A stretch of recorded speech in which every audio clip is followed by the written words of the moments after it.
ہم کریں گے ہر مظلوم کی حمایت۔ السلام علیکم، میں ہوں حرین فاطمہ اور آپ دیکھ رہے ہیں حمایتی نیوز HD چینل۔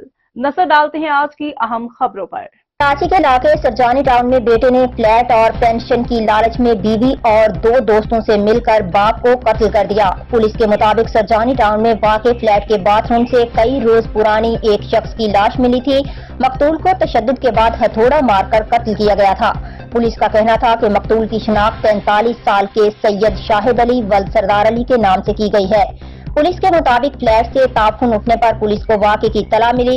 پولیس نے دوران تفتیش شہری شاہد علی کے قتل میں ملوث مقتول کے سگے بیٹے بلال، بہو ماہنور اور بیٹے بلال کے 2 دوست احمر اور انعام کو گرفتار کر لیا۔